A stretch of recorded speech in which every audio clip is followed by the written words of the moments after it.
જય શ્રી કૃષ્ણ મિત્રો, તારીખ 12 ફેબ્રુઆરી 2025 બુધવારે માઘ પૂર્ણિમા છે। તો આ દિવસનું મહાત્મ્ય, આ દિવસે કરવાના કાર્યો, ઉપાયો અને માઘ પૂર્ણિમાની કથા સાંભળશું। આપણા હિન્દુ ધર્મમાં પૂર્ણિમા અને અમાવસ્યાનું ખૂબ જ મહત્વ છે। 144 વર્ષ બાદ બની રહેલા મહાકુંભનું શાહી સ્નાન છે। કહેવાય છે કે માઘ પૂર્ણિમાના દિવસે દરેક દેવી દેવતાઓ પ્રયાગમાં સ્નાન કરવા માટે માનવ સ્વરૂપે આવે છે। આથી આ દિવસે પવિત્ર ગંગા સ્નાન, જળાશય કે પ્રયાગરાજમાં સ્નાન કરવાનું ખૂબ જ મહત્વ છે તથા આ દિવસે સૂર્યનું કુંભ રાશિમાં પ્રવેશ થતાં સૂર્ય અને શનિની યુતિ સર્જાશે। આથી જેની કુંડળીમાં શનિ ગ્રહ પીડિત છે, પનોતી, ઠૈયા, સાડાસાતી વગેરે ચાલી રહી છે, તો તેમણે આ દિવસે શનિ ચાલીસાના પાઠ કરવા, હનુમાન ચાલીસાના પાઠ કરવા, હનુમાનજીને ચોલા ચઢાવવા।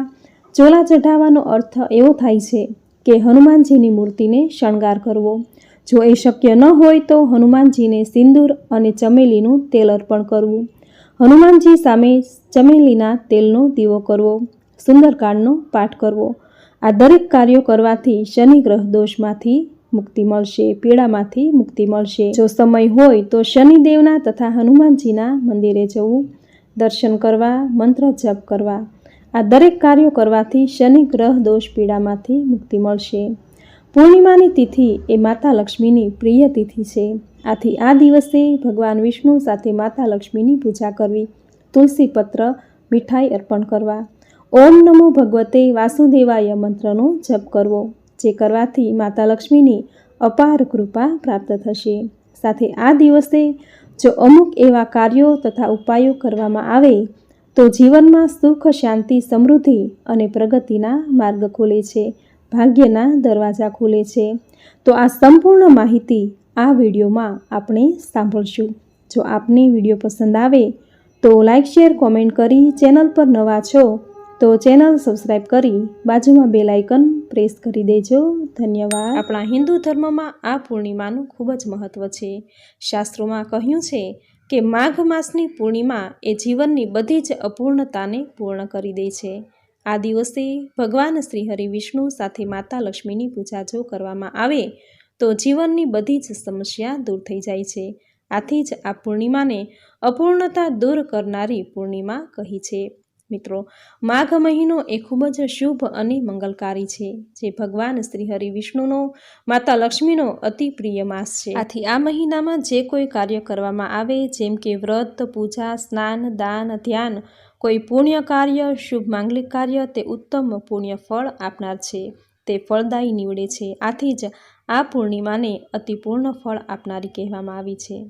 આ દિવસે ચંદ્રમાનો આકાર પૂર્ણ ખીલેલો હોય છે, તે 16 કળાએથી ખીલેલો હોય છે। આથી જ આ તિથિને પૂર્ણિમા કહેવાય છે। મિત્રો, આ દિવસે પવિત્ર નદી, ત્રિવેણી સંગમ, તીર્થસ્થળ તથા ગંગા સ્નાન કરવાનું વિશેષ મહત્વ છે। પૂર્ણિમાના દિવસે પૃથ્વી પરના દરેક તીર્થસ્થળનું જળ એ ગંગા જળ સમાન બની જાય છે। આથી જ પૂર્ણિમાના દિવસે પવિત્ર જળાશય કે તીર્થસ્થળમાં સ્નાન કરવાનું મહત્વ છે। જો આ દિવસે ગંગા સ્નાન, પવિત્ર જળાશય કે તીર્થસ્થળમાં જળાશયમાં જો સ્નાન કરવામાં આવે તો પાપનો નાશ થાય છે, જીવનમાં પવિત્રતા આવે છે। જે કોઈ વ્યક્તિ પવિત્ર નદી કે તીર્થસ્થળોમાં ગંગા સ્નાન કરવા નથી જઈ શકતા તો તેમણે આજે પૂર્ણિમાના દિવસે નહાવાના પાણીમાં ગંગાજળ ઉમેરી સ્નાન કરવાથી તીર્થસ્થળોમાં સ્નાન કર્યાનું પુણ્યફળ પ્રાપ્ત થાય છે।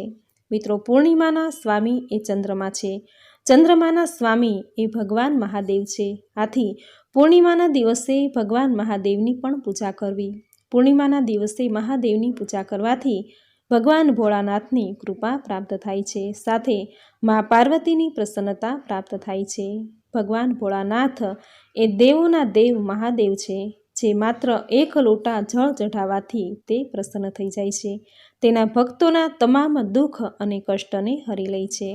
આથી જ તો તે ભોળાનાથ કહેવાયા। આમ ભોળાનાથની પૂજા આ દિવસે કરવાથી મા પાર્વતી પણ પ્રસન્ન થશે।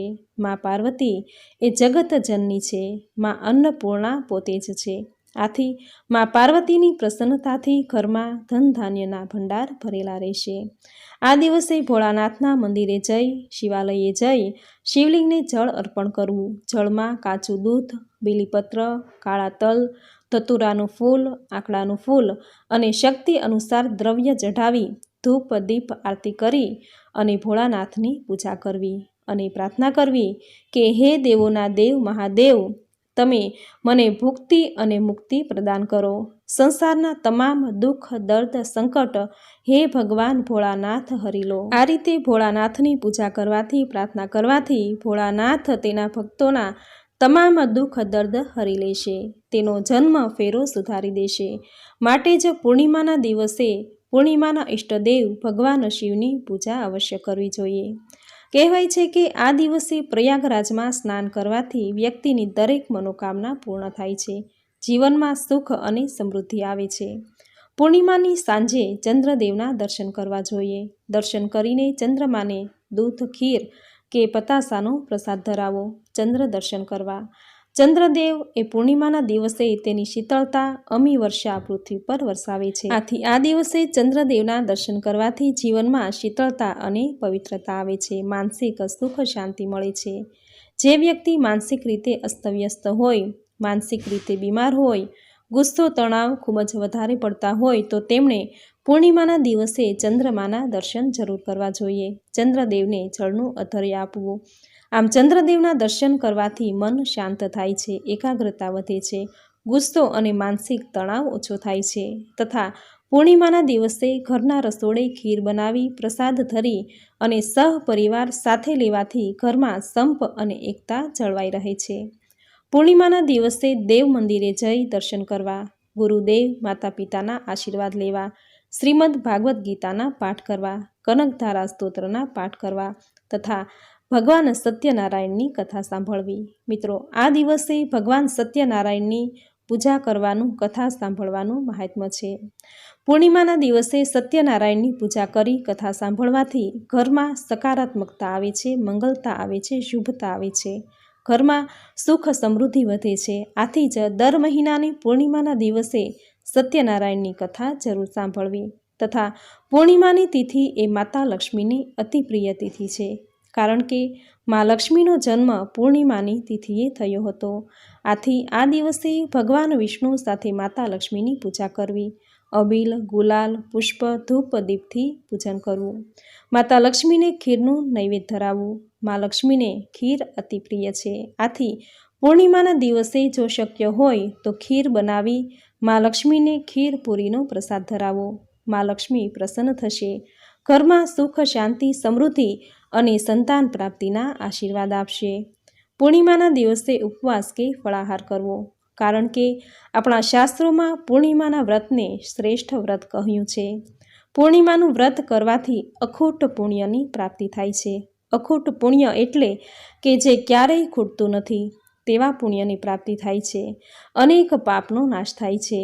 આ લોકમાં સર્વે સુખ ભોગવી અંતે વૈકુંઠની પ્રાપ્તિ થાય છે.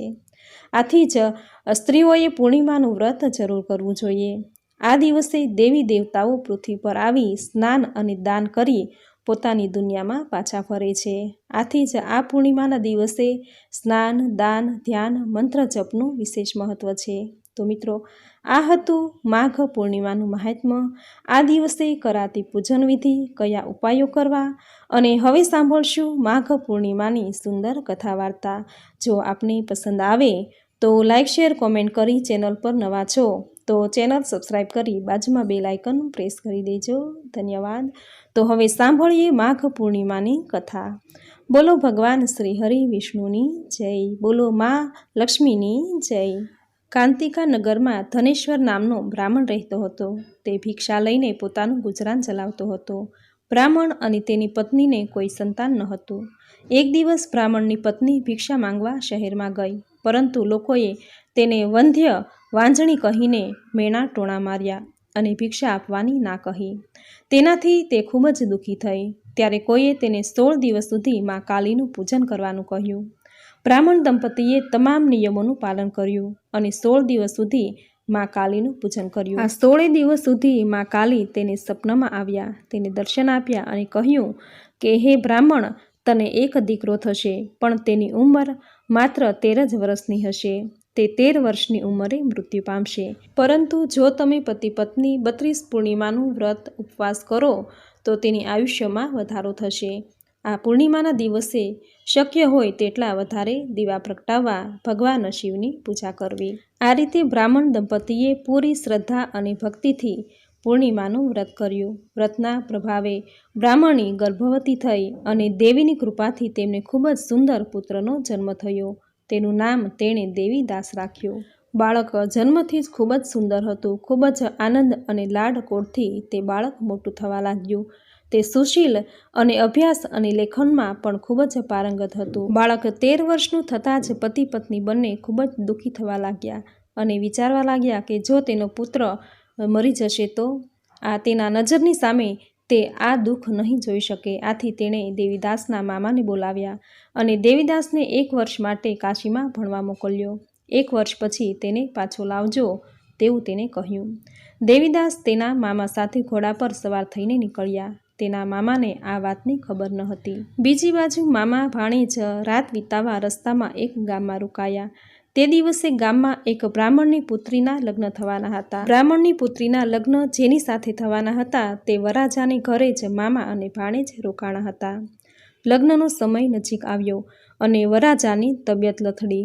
હવે વરરાજાના પિતાને તો ચિંતા થઈ કે હવે લગ્ન કેવી રીતે કરવા। દેવીદાસ અસલ તેના પુત્ર જેવો જ દેખાતો હતો, તો વરરાજાના પિતાએ નક્કી કર્યું કે મારા પુત્રની જગ્યાએ આ દેવીદાસને જ લગ્નની ચોરીમાં બેસાડી દઉં। આમ તે બ્રાહ્મણની પુત્રી સાથે દેવીદાસના લગ્ન થયા। પછી દેવીદાસ તેની પત્ની અને મામા સાથે ત્યાંથી ચાલી નીકળ્યો। તેના સાસરિયાએ પણ તેને દહેજ તરીકે ઘણા પૈસા આપ્યા, ઘણો કરિયાવર આપ્યો। જ્યારે તે પોતાના ઘરે આવી રહ્યા હતા ત્યારે રસ્તામાં લોકોએ જોયું અને તેના માતા પિતાએ તેને જાણ કરી, તમારો પુત્ર દેવીદાસ તેની પત્ની અને મામા સાથે આવી રહ્યો છે। આ સમાચાર સાંભળીને પહેલાં તો તે બ્રાહ્મણીને વિશ્વાસ ન આવ્યો, પરંતુ જ્યારે દેવીદાસે આવીને માતા પિતાના ચરણ સ્પર્શ કર્યા ત્યારે દેવીદાસના માતા પિતાએ તેને ખૂબ વહાલ કર્યો, બંનેને ગળે લગાવ્યા અને બંનેના આગમનની ઉજવણીમાં ધનેશ્વરે બ્રાહ્મણોને ઘણી બધી દાન દક્ષિણા આપી।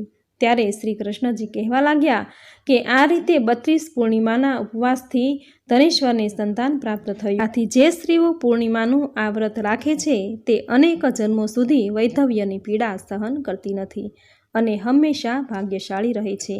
આ મારું વચન છે, આ મારું વરદાન છે। આ વ્રત સંતાનોને જન્મ આપે છે અને તમામ પ્રકારની મનોકામનાઓ પૂર્ણ કરે છે, સુખ, શાંતિ, સમૃદ્ધિને પ્રાપ્ત કરાવે છે। તો મિત્રો, આ હતું માઘ પૂર્ણિમાનું મહાત્મ્ય। આ દિવસે કયા કાર્યો કરવા, કયા ઉપાયો કરવા તથા માઘ પૂર્ણિમાની સુંદર કથા તમે પૂરી શ્રદ્ધાથી અંત સુધી સાંભળી, જે સાંભળવી તમને જરૂર ગમી હશે।